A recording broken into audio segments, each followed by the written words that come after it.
Aujourd'hui, samedi 5 décembre, croire à la magie d'écouter le bruissement de la vie. 1, 2, 3 soleils, bienvenue au calendrier de l'Avent. 1, 2, 3 soleils, c'est samedi 5 décembre. Croire à la magie d'écouter le bruissement de la vie.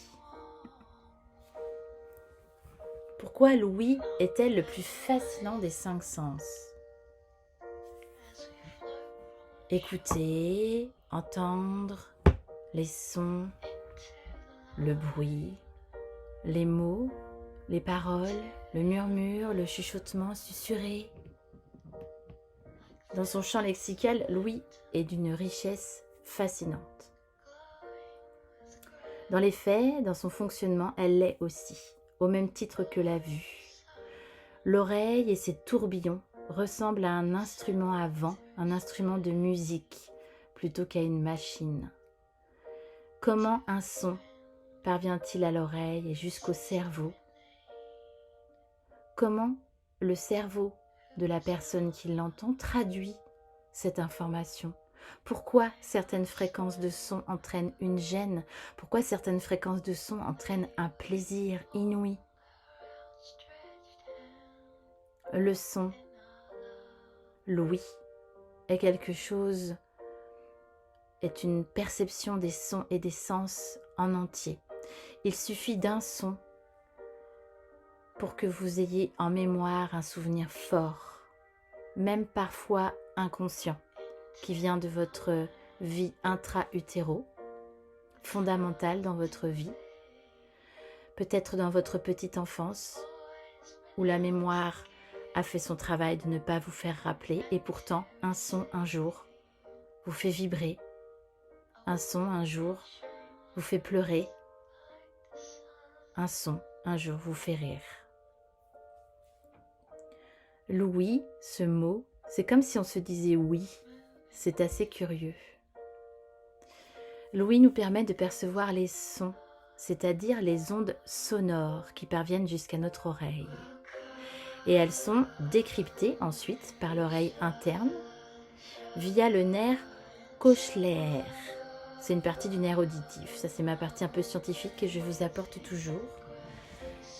Et ce nerf transmet à son tour au cerveau à travers lui aussi des impulsions électriques. Alors, petit cours de science, c'est important. L'oreille est composée de 3 parties. Vous avez l'oreille externe que vous pouvez vous toucher, vous caresser, sentir, chouchouter avec des jolies boucles d'oreilles, qui comprend le pavillon, la partie visible de l'oreille, et puis le conduit auditif qui va jusqu'au tympan, et qui est une membrane très fine et fibreuse, et à qui il faut aussi donner de bons soins. Et puis vous avez l'oreille moyenne, qui contient 3 petits os, le marteau, l'enclume et l'étrier, des noms assez bizarres en fait, parce que je trouve que ça se rapporte pas mal au monde du cheval et du maréchal Ferrand. Les vibrations issues des ondes sonores parviennent d'abord par le tympan et après arrivent à ces osselets, ces 3 petits os. Et puis enfin, vous avez l'oreille interne qui contient la cochlée, c'est un petit organe en forme d'escargot. C'est drôle, ça fait une spirale un peu comme le mandala que j'ai créé au bal perdu, mais quand je m'en suis rendu compte, j'ai trouvé que c'était très fort parce que je fais passer les femmes de l'extérieur à l'intérieur avec les yeux fermés. Et puis elles repartent de l'intérieur de cet escargot jusqu'à l'extérieur avec les yeux ouverts. Et c'est un vrai voyage. Eh bien, la cochlée dans notre oreille interne, elle est recouverte de cellules ciliées. Et il y en a environ 16 000 par oreille. Et ces cellules sont magiques. Elles vont capter les vibrations qui sont issues des ondes sonores. Elles vont les transformer en impulsions électriques qui vont transmettre alors une information au cerveau via le nerf auditif. Sachez que les cellules ciliées dont je vous parle par oreille, elles ne se régénèrent jamais et ne sont donc pas renouvelées. Et c'est pour ça pour une personne qui a une audition en baisse, en raison de son âge et peut-être même parfois plus précocement, à son capital auditif qui est déjà détérioré. Et ça ne revient jamais. Dans une vie d'avant, je travaillais dans le spectacle en tant que régisseur général et mon amoureux est éclairagiste, eh bien on subit les sons très forts pendant les répétitions des spectacles que vous ne subissez pas pendant le spectacle que vous venez voir parce que la limite autorisée est 120 décibels. Et nous, en fait, on subit en fait dans notre travail, enfin on subissait, je ne le vis plus, mais mon amoureux aussi, et on a des protections d'oreilles, mais qui sont venues très tard, en fait, assez tard dans le métier. Et en fait, tous les médecins qui nous suivaient à l'époque nous disaient mais ça c'est perdu à jamais. Et parfois on ne s'en rendait pas compte, maintenant on s'en rend compte. C'est une petite parenthèse, mais aussi pour vous donner en clin d'œil le fait de soigner et de prendre soin de ses oreilles et de son sens de l'ouïe.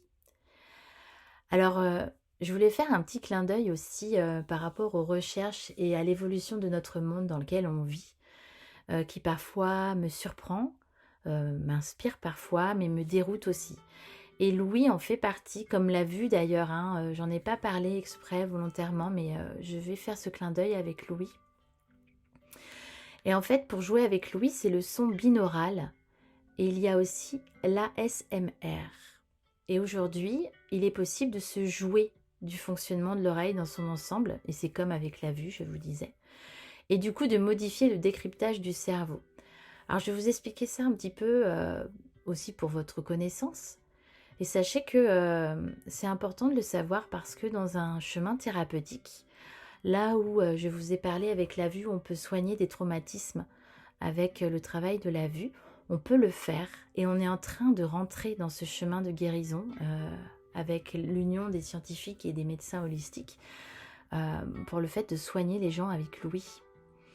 Et par exemple, ce qui a été mis au point par des ingénieurs du son, c'est le son binaural, ou si vous voulez, un son qui est en 3D, si on veut faire le parallèle avec la vue.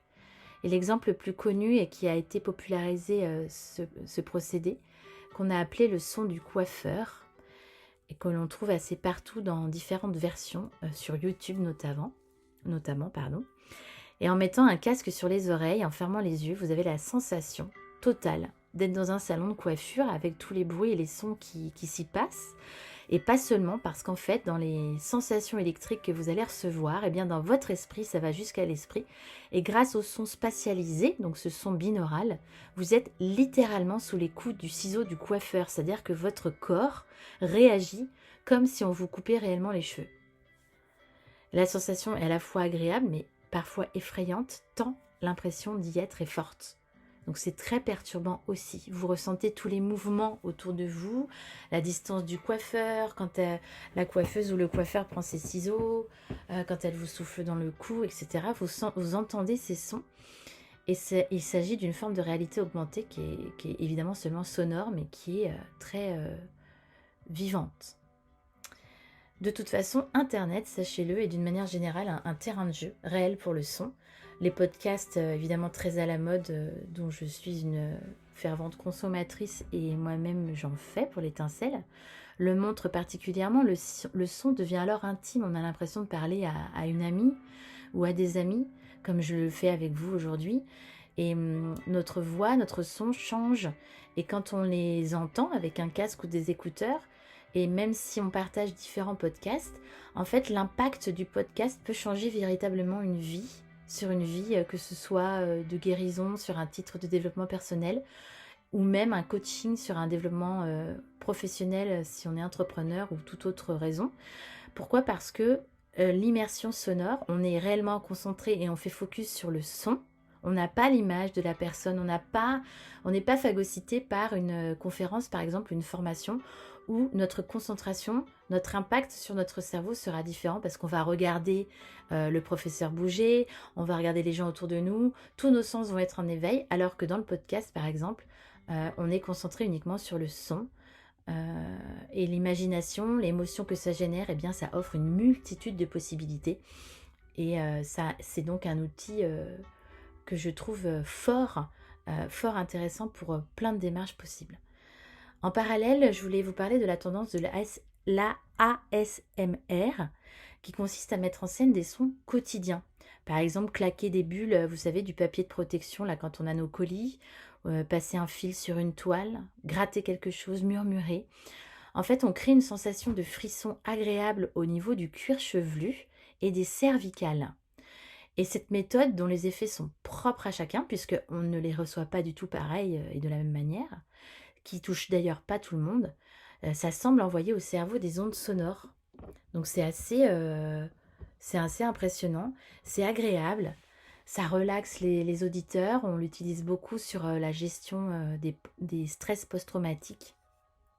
Ça permet de détendre les stimuli jusqu'au cerveau. Pour terminer ce petit côté un peu de connaissances scientifiques et cartésiennes, j'aimerais vous parler des sons qui sont insupportables et de l'hyperacousie dont je fais partie puisque je suis en hyperacousie. Et je trouve intéressant de partager aussi ce point de vue, mon ressenti, et puis jusqu'aux sons insupportables, parce que c'est intéressant de comprendre quels sont vos sons insupportables, car dans votre cheminement, je dirais, personnel, quand on a des sons insupportables, à un moment donné, il faut s'en préserver, il faut s'en protéger. Et prendre soin de soi, ça fait partie aussi de dire non. Et quand on connaît ces sons insupportables par rapport à un vécu, par rapport à des choses qui nous touchent de trop, eh bien, il faut savoir dire non, il faut savoir se protéger, se préserver de ces sons. Si je vous dis par exemple des ongles très longs qui crissent sur un tableau noir, une fourchette, un couteau qui ripe dans l'assiette, la liste évidemment est longue des sons qui agacent, qui perturbent et parfois peuvent rendre fou. Sachez que les sons insupportables en hyperacousie, alors c'est un peu terrible ce que je vais vous raconter, mais fait partie des moyens de torture utilisés pendant les guerres pour faire craquer les gens. On utilise par exemple l'eau, le son de l'eau qui coule à un certain rythme lié à votre rythme cardiaque, jusqu'aux sons insupportables avec des sons extrêmement aigus. Comme par exemple ce que je vous disais, l'ongle sur le tableau, et les gens craquent, ça rend fou, et ça fait craquer. Mais du coup, dans notre quotidien de vie, si on revient à une vie entre guillemets normale, on n'est pas en période de guerre, en tout cas là où on vit, ces sons insupportables sont vraiment importants à comprendre. Une étude américaine qui est parue dans le journal des neurosciences, je vous avais avoué ma passion pour les neurosciences, pour comprendre, parce que j'ai besoin de comprendre dans mon accompagnement holistique. Et bien dans cette étude qui date de 2012, ça explique que les sons stimulent l'amygdale, qui est la partie du cerveau dédiée aux émotions. Donc dès que vous entendez un son, ça vous procure une émotion. Ça tend à prouver que ce n'est pas seulement le fonctionnement de l'oreille et du nerf auditif qui ont un rôle dans le décryptage du son en vous, mais aussi la partie la moins rationnelle du cerveau. Pour autant, c'est bien la fréquence des sons qui produit une première réaction positive ou négative, c'est sa fréquence en premier lieu. C'est par exemple les sons qui sont compris entre 2000 et 5000 Hz qui seraient les plus insupportables pour nous et qu'on ne supporte absolument pas. Alors pour les personnes qui souffrent d'hyperacousie comme moi, c'est l'amplification des sons. Et du coup, le seuil de l'insupportable est beaucoup plus bas. Donc, il y a beaucoup des sons qu'on ne supporte pas. Ou moi, par exemple, c'est que j'entends des sons très loin, très loin et très faibles. Et je les entends plus que les autres. Alors, pour vous faire rire et à la fois sourire, alors pour vous faire rire, je vous donne un exemple, c'est lors d'une conversation avec des amis et des gens proches, et en fait, j'ai entendu une conversation à l'autre bout de la pièce alors que j'étais vraiment dans une conversation, un échange passionné avec les gens qui m'entouraient. Eh bien, je ne sais pas comment, j'ai entendu cette conversation au fond de la pièce qui était plutôt des propos gênants entre ces deux personnes, et qui m'a fait découvrir, disons, des liens communs entre ces deux personnes que je ne m'attendais pas à savoir, et qui étaient plutôt des liens, on va dire, un peu crus et pour moi hallucinants sur le moment. Et donc ça en était drôle, mais ça a été très compliqué pour moi de continuer ma conversation, qui était sur une conversation, je dirais en plus qui me passionnait, qui était sur l'écoféminisme, mais ça a été très dur de me reconcentrer. Ça, c'est pour le côté drôle. Et le côté fascinant à sourire, j'ai 2 personnes qui m'écoutent aujourd'hui et qui étaient présentes à cette retraite que j'ai faite sur les énergies et chakras. On était dans les bois et j'ai entendu un bruit sourd qui venait du sol. Voilà comment ce bruit est arrivé pour moi d'abord. Puis un son, cette fois plus loin, j'ai su diagnostiquer où était le son. Et en fait, j'ai dit aux personnes qui m'entouraient, vous entendez? Et elles n'ont pas entendu, elles ont entendu après moi. Et donc je me suis levée pour voir et en fait une bande de chevreuils est venue peut-être à 3-4 mètres de nous et qui est passée, qui ne s'attendait pas à nous voir en pleine forêt en train de méditer et de faire de l'art-thérapie. Et voilà, des fois j'entends ça. C'est donc des bruits du quotidien, hein. C'est pas des bruits, je dirais, paranormaux. C'est vraiment des bruits du quotidien qui gênent pas les autres. Parce que, par exemple, je vais en hyperacousie, on va subir des bruits que d'autres ne vont pas être du tout ressentir de gêne. Alors, il y a plusieurs raisons de cette hyperacousie. Je ne vais pas m'attarder là-dessus. Sachez que dans la vie quotidienne, au travail, dans ses loisirs, partout où on vit, l'ouïe est constamment sollicité par le son. C'est-à-dire que c'est un de vos sens qui est constamment sollicité. Il n'est pas très peu sollicité lorsque vous dormez, parce que vous êtes dans un état de calme apaisé, mais vous pouvez être réveillé en sursaut par un bruit qui sont plus ou moins intenses, plus ou moins agréables. Et si l'on peut fermer ses yeux naturellement pour ne pas voir ce qui nous dérange, pour les oreilles, c'est compliqué. C'est nécessaire de trouver des astuces pour ne pas entendre, sans pour autant se couper du monde. Si un jour l'envie vous prend ou l'occasion vous apparaît sous le nez de partir un week-end en mode nomade et sauvage dans la montagne ou peu importe où, et vous vous coupez du monde, vous vous coupez d'internet, vous vous coupez de tout ça et vous vous retrouvez seul dans la montagne à faire un périple de 2 jours de marche, encore mieux de dormir à la belle étoile ou dans le désert aussi, évidemment. Vous vivrez une expérience extraordinaire par tous vos sens, ça je vous le conseille. Je rêve secrètement, je vous l'avoue ici comme des amis, mais je rêve secrètement de créer une retraite de 2-3 jours de marche comme ça, mais qui serait qu'une retraite d'éveil des sens, c'est-à-dire qu'on ne passerait nos journées qu'à ressentir dans tous nos sens cette marche coupée du monde, pour se redécouvrir à soi, une vraie naissance à soi, puisque quand vous faites ce genre d'expérience, d'aventure, je l'ai moi-même fait et j'avoue que j'en suis friande, eh bien, vous découvrez votre oui d'une manière, mais comme jamais vous avez peut-être vécu. Parfois, vous pouvez tomber sur des vidéos, si vous cherchez un peu dans les neurosciences, ou même comme ça sur Internet, de bébés, d'enfants, qui jusqu'à présent étaient sourds et qu'on ne le savait pas. Et on a trouvé des appareils pour qu'ils puissent ressentir les sons et les fréquences, et de voir leur visage, comment au moment où ils perçoivent le son, ils réagissent, c'est juste extraordinaire.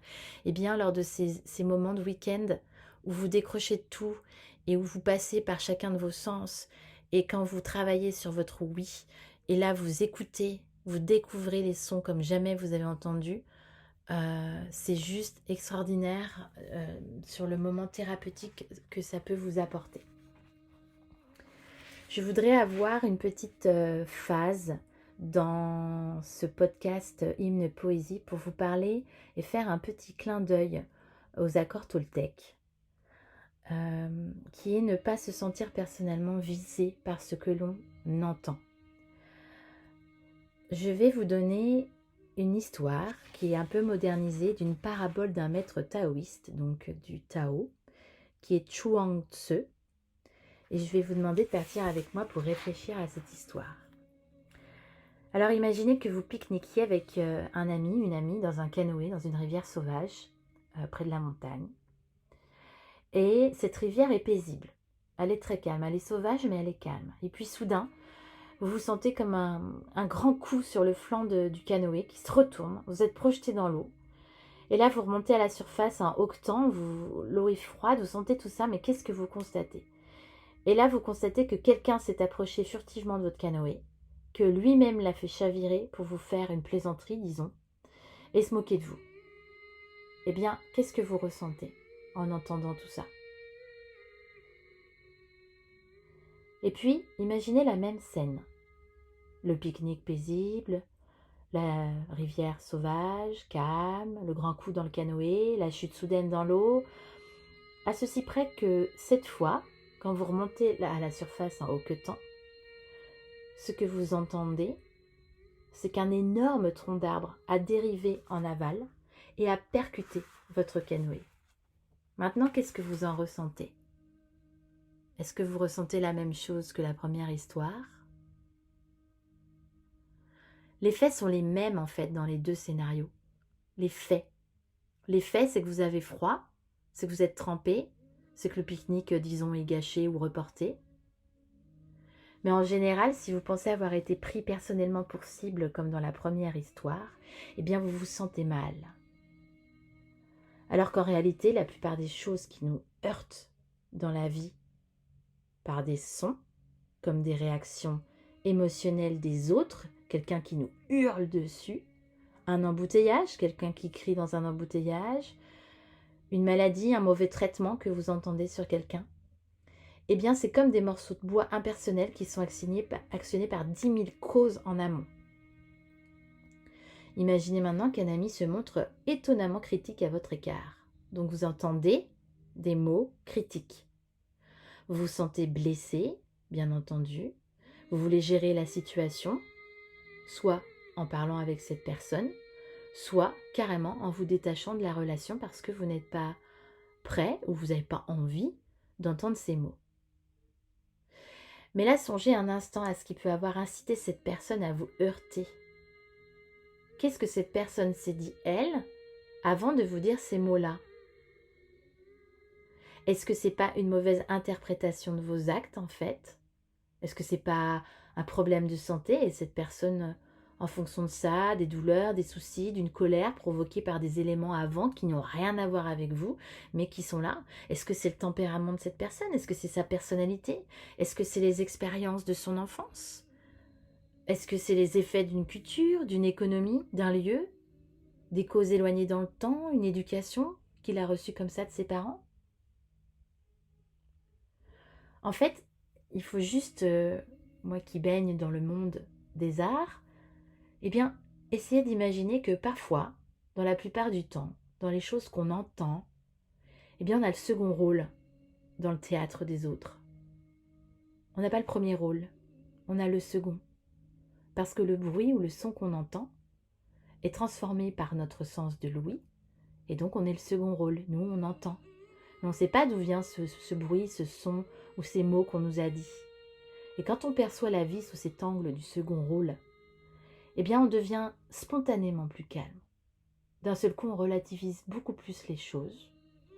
On se laisse moins happer par le je, moi, mien, je me sens visé par ce que j'entends, je me sens visé par ce que je me dis, ce qu'on me dit. Et puis d'un coup, on se sent un peu mieux. Je dirais un peu mieux, ça vient pas du jour au lendemain. Là sur ce truc-là, c'est vraiment des petits pas Kaizen après Kaizen. On ne se transforme pas par magie en lisant les accords Toltec et d'un seul coup, tout ce qu'on entend, on n'est pas visé. Non, ça marche pas comme ça. Mais en tout cas, vous voyez plus clairement ce qu'il faut faire. Donc je dirais que le oui, quand on veut apprivoiser son oui, eh bien on commence par se dire oui. C'est très rigolo, peut-être, ce que je vous dis, mais c'est ça. Et se dire oui, c'est se donner de la compassion. Oui, être heurté par un tronc d'arbre, c'est franchement pas agréable.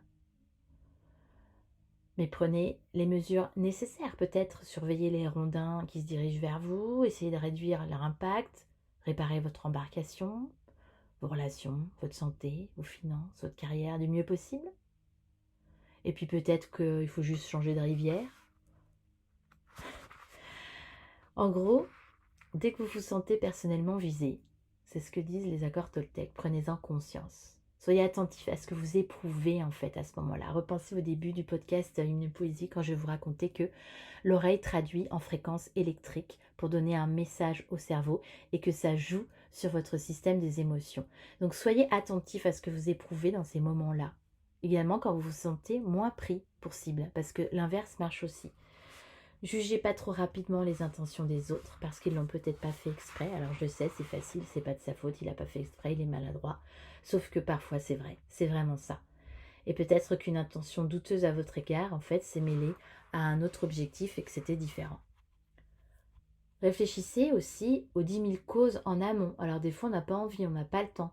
Mais se demander peut-être finalement c'est quoi le sens de tout ça? C'est quoi l'enjeu de tout ça, d'entendre ça? Que se passe-t-il dans l'esprit, dans la vie de la personne qui me le dit? C'est quoi la vue d'ensemble en fait? Et puis est-ce que ça me sert? Est-ce que ça a du sens que moi, j'entende par mon sens de l'ouïe, j'entende ça? Donc essayez d'éprouver aussi de la compassion pour les autres, parce que finalement, ils sont peut-être pas probablement heureux de tout ça.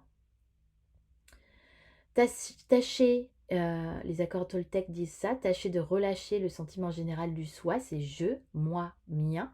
Pensez à cette métaphore que je vous dis d'être le second rôle en théâtre et que le son finalement va créer des fluctuations du sentiment du soi.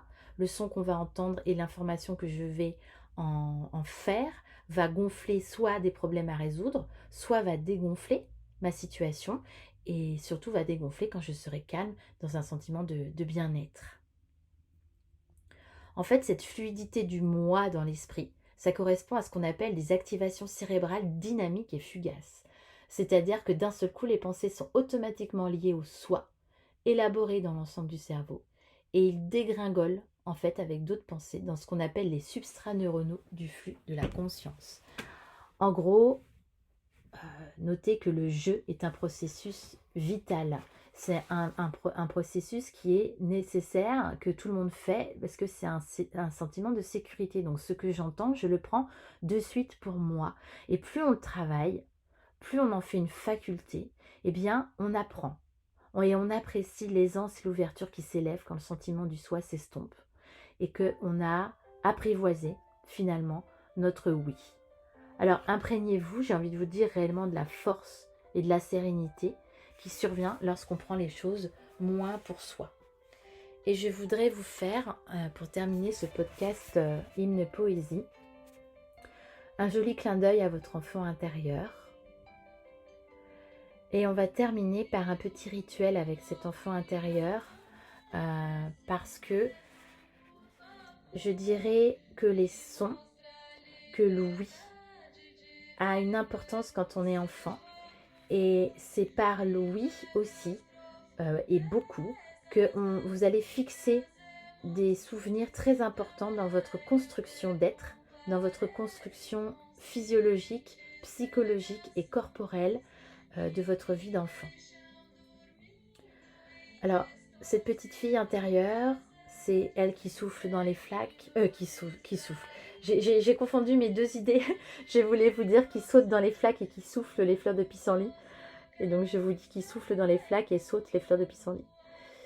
Mais c'est aussi celle qui pleure suite à des mots prononcés, d'instinct, qui ne réfléchit pas. Alors que nous, adultes, on va réfléchir. C'est bête à dire, mais avant même de pleurer, quand on entend des mots adultes, on va réfléchir. Ça va nous faire rappeler, parce que c'est normal en fait, on a grandi, on a vieilli, et donc ça nous amène à plus de souvenirs. Quand on est enfant, on est tout neuf en gros. Et on n'a pas nos valises, on n'a pas de valise de souvenirs, on a des inconscients bien sûr qui sont liés à des énergies de transmission transgénérationnelles, mais voilà, on n'a pas de valise pour aller piocher des souvenirs, alors que quand on est adulte, si. Donc la petite fille intérieure, et quand on est enfant, c'est celle qui va pleurer tout de suite suite à un mot prononcé qui est extrêmement dur, ou qui va se mettre en colère tout de suite sans savoir pourquoi, aussi à ce qu'elle a entendu. Et sauf que par rapport à votre clin d'œil avec votre petite fille intérieure et votre chemin thérapeutique cette semaine, avec le calendrier de l'Avent, il faut que vous sachiez que la petite fille que vous avez été avant et qui vit toujours en vous, mérite de temps en temps que vous l'écoutiez, en fait, que vous écoutiez ce qui a marqué en vous certaines choses. Peut-être un jour où vous avez fermé votre parapluie sous la pluie et le bruit que ça a fait, c'est ce bruit-là que vous avez entendu parce que juste après, vous vous êtes coincé le doigt. Et que à chaque fois que vous prenez un parapluie, vous avez toujours un petit peu le cœur serré sans vraiment savoir pourquoi. C'est peut-être aussi le bruit de la pluie que vous entendiez coller contre une vitre un samedi par exemple, où vous vous ennuyiez à mourir. Et puis finalement, votre cerveau, il a fixé ce moment où vous avez passé 1 heure peut-être, ou quelques minutes, qui vous a paru 1 heure derrière cette vitre et à entendre le bruit de la pluie contre ce carreau, et où vous en vouliez à toute votre famille entière parce que vous vous ennuyez à mourir. Et finalement, votre cerveau a mis pause à ce moment-là parce que ce moment-là a été important pour vous. Et ça, c'est de l'inconscient lié et le travail inconscient qu'on travaille sur le lien avec la petite fille intérieure. Et sachez que l'ouïe vous permet de vous connecter à vos fragilités, vos doutes, vos rires, vos amours de votre vie, qui permet tout simplement de vous faire ressentir ensuite les autres sens, comme marcher pieds nus dans l'herbe ou sur le sable chaud, ou fredonner une chanson même si vous chantez faux. Et c'est ça qui est magique. Alors le petit rituel pour terminer Hymne à Poésie avec notre enfant intérieur. Si vous avez une bougie pas loin, allumez-la. C'est toujours la création du lien, le feu. Et le lien qui vous unit à cette petite fille. Si vous n'avez pas de bougie sous la main, peut-être votre bâton de reliance. Rappelez-vous ce lien avec votre enfant intérieur. Et vous allez poser tout simplement une intention, toujours à chaque fois que vous faites quelque chose, une intention d'ouvrir votre cœur à cette petite fille que vous avez été. Vous allez vous connecter à elle et vous allez connecter à votre énergie, vos souvenirs que vous avez été avec elle. Et puis vous allez nécessairement prendre un temps pour réfléchir à ces souvenirs, à entendre des sons peut-être qui vous sont doux à l'oreille. C'est peut-être à ce moment-là, vous ne savez pas pourquoi et ne cherchez pas à mentaliser, peut-être que ce sont des sons désagréables au final, qui viennent peut-être parce que vous êtes dans un cheminement de thérapie où vous lâchez des choses, où vous les abandonnez, et peut-être que du coup ce sont des sons désagréables. Eh bien vous allez laisser ces mots glisser dans votre oreille. Vous allez les laisser venir jusqu'à votre mémoire du cerveau. Peut-être que vous aurez besoin de les écrire sur votre cahier créatif, ces mots, ces émotions. Tout est juste à ce moment-là parce qu'il s'agit de vous et c'est cette petite fille intérieure que vous seul vous avez en lien et que vous seul savez quoi lui dire, et elle a des choses aussi à vous dire.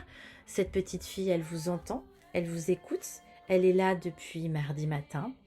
Elle est touchée et vos mots petit à petit que vous allez entendre, ces sensations mises en mots que vous allez entendre par votre oreille, par ce sens de l'ouïe, va penser vos blessures et même si c'est positif, parce qu'on peut penser une blessure qui est belle. Je vais juste dire 2 mots là-dessus, c'est-à-dire que vous avez pu vivre un moment extraordinaire et plein d'amour que vous ne revivrez plus jamais parce que la personne n'est plus de ce monde, parce qu'il y a un manque terrible, parce que vous savez que la situation aujourd'hui fait que vous ne revivrez jamais cette situation. Donc à la base d'un plaisir inouï et d'un sentiment d'amour très fort, il y a une blessure, parce que justement vous savez que vous ne le revivrez plus jamais.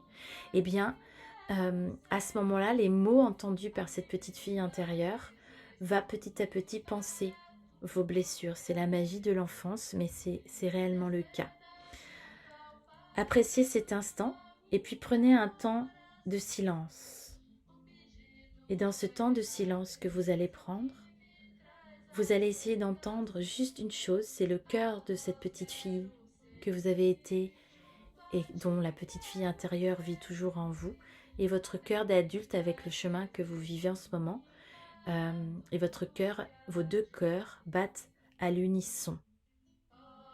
Et repensez à ce mot, battre à l'unisson. C'est assez fort de sens cette expression, unisson. Et j'aimerais qu'aujourd'hui vous puissiez entendre ce son unique, l'unisson de tous vos vous à l'intérieur et de cette énergie de petite fille intérieure qui circule entre vos 2 cœurs. Prenez un temps ce soir dans votre cahier créatif pour exprimer ce sens de l'ouïe, mais également, je dirais, ce l'ouïe lié à votre enfance. Vraiment, il y a des sons.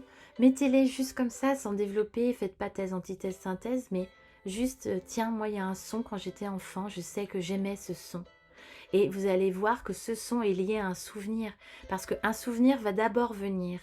Et puis, dans le souvenir, vous allez avoir le son qui va venir. C'est peut-être un jour à la mer avec un être aimé. Et quand vous étiez enfant, et vous allez vous rappeler ce souvenir, et d'un seul coup, le seul son qui va vous venir, c'est le bruit de la pelle sur le seau de plage, parce que vous avez passé un temps fou à faire un château de sable, mais vous n'aviez pas le seau, je sais pas quoi. Je ne sais pas, j'invente en même temps que je vous parle, mais le son qui va rester finalement sur ces souvenirs, c'est le seau et la pelle qui tape sur ce seau. Peut-être que c'est la première fois que vous avez fait du ski, et c'est le bruit du ski qui glisse sur la neige, ça fait un bruit si particulier, ou le bruit du tire-fesse qu'on entend, les ching ching ching, ou peut-être la cloche du Père Noël, je ne sais pas. Mais posez en mots dans votre cahier créatif, et vous verrez la force de guérison thérapeutique de ces sons d'enfance. Je vous laisse à ce podcast Hymne Poésie d'aujourd'hui sur croire à la magie d'écouter le bruissement de la vie. Je vous retrouve dans l'atelier yoga, toujours un peu inattendu et particulier pour cette journée. Et je vais vous dire juste une phrase que j'aime beaucoup de Yone Noguchi, qui est « J'écoute le chant de l'oiseau, non pas pour sa voix, mais pour le silence qui suit. »